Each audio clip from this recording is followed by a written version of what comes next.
ආයුබෝවන් කිරිපිටි හැඳි 4කින් එන්න මේ වගේ රසවත් පුඩින් එකක් ඉක්මනින් හදාගමුද? එහෙනම් අපි ඉක්මනින් වීඩියෝ එකට යමු.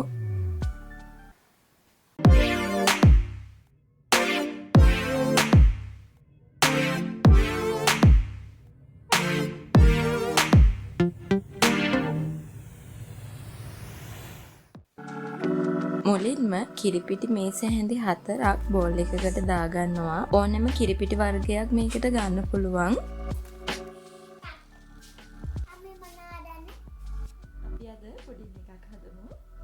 ඒකට වතුර මිලිලීටර් 250ක් මැනලා දාගන්න. ෆ්‍රෙෂ් මිල්ක් උනත් මේකට ගන්න පුළුවන්.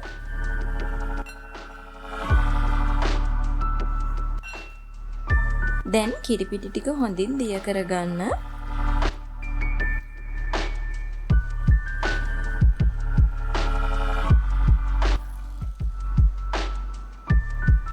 සීනි මේස හැඳි 4කුත් දාලා මේ ටික ආයෙමත් හොඳින් දිය වෙන්න මිශ්‍ර කරගන්න.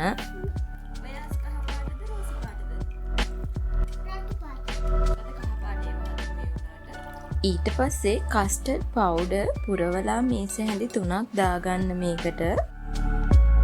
ඊට පස්සේ පුඩින් එක දාගන්න කප් එකක් සූදානම් කරගන්නවා. ඒකේ යටට වියලි මිදි ටිකක් මේ විදිහට දාගන්නවා. දැන් බෝල් එකක් ලිපේ තියලා මේ මිශ්‍රණය දාලා හොඳින් මිශ්‍ර කරගන්නවා. මඳ ගින්දරේ මේ ටික මිශ්‍ර කරගන්න. මෙන්න මේ වගේ තික් ගතියට එද්දී තවත් විනාඩියක් වගේ මිශ්‍ර කරලා ලිපෙන් අයින් කරලා කලින් සූදානම් කරගත්තු කප් එකට දාගන්න. මම මේ ප්‍රමාණයන්ගෙන්ම තවත් එකක් හදාගත්තා. දෙකම මේ කප් එකට දාගත්තා. ඊට පස්සේ දැන් විනාඩි 20ක් විතර ෆ්‍රිජ් එකේ තියනවා සෙට් වෙන්න. දැන් අපේ පුඩින් එක ලෑස්ති. මේ තියෙන්නේ කිරිපිටි වලින් හදපු කස්ටර්ඩ් පුඩින් එක. හරිම රසයි. හදන්නත් ලේසි. අතුරුපසක් විදියට හදාගන්නත් පුළුවන් මේක. ඔයාලත් කිරිපිටි වලින් මේක හදලා බලන්න. වීඩියෝ එක බලලා යාළුවන්ටත් ෂෙයා කරන්න. channel එක subscribe කරලා නැත්නම් අනිවාර්යයෙන්ම subscribe කරන්න කියලා ආදරෙන් ඉල්ලනවා.